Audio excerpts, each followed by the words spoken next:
लाडक्या बहिणींसाठी आता एक आनंदाची बातमी आहे। एप्रिल महिन्याचा हप्ता यायला सुरुवात झालेली आहे। पुढील 2 ते 3 दिवसात मात्र लाडक्या बहिणींच्या खात्यातच पैसे जमा होणार असल्याची माहिती तुम्हाला मी सांगतो बघा, हे पैसे कोणाचे आहेत? माझे नाही आहेत। हे सर्व पैसे तुमचे आहेत, हे जनतेचे पैसे।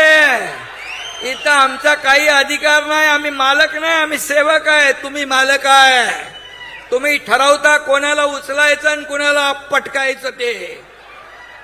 त्यामुळे या महाराष्ट्राच्या तिजोरीवर सगळ्यात पहिला अधिकार कुणाचा? माझ्या लाडक्या बहिणींचा आहे। मुख्यमंत्री असताना माझी लाडकी बहीण योजना सुरू केली, अनेक लोकांनी खोडा घातला, परंतु मुख्यमंत्री माझी लाडकी बहीण योजना आम्ही सुरू ठेवली। तुम्हाला मी सांगतो, कोणाचाही माईक आला तरी मुख्यमंत्री माझी लाडकी बहीण योजना कधीही बंद होणार नाही। आणि म्हणून ज्या योजना आम्ही केलेल्या आहेत त्या योजना तुमच्या समोर आहे। शेतकऱ्यांचं कर्जमाफीची आम्ही घोषणा केली, त्याची आता या बजेटमध्ये अर्थसंकल्पात मान्यता दिली आहे। पीक विमा योजना असेल, आदरणीय प्रधानमंत्री 6,000 रुपये शेतकरी सन्मान योजने देत होते।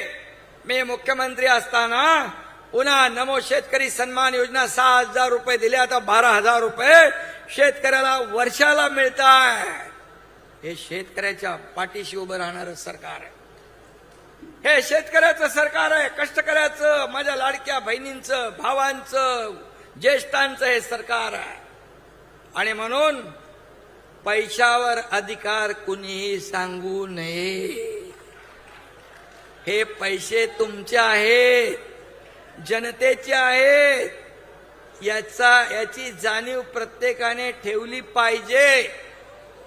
अरे मी मुख्यमंत्री असताना एवढा निधी दिला, इथं बसलेत व्यासपीठावर, एवढा निधी दिला की त्याचं अजून भूमिपूजन आणि लोकार्पण सुरू आहे। कधी या हाताला कळू दिलं नाही।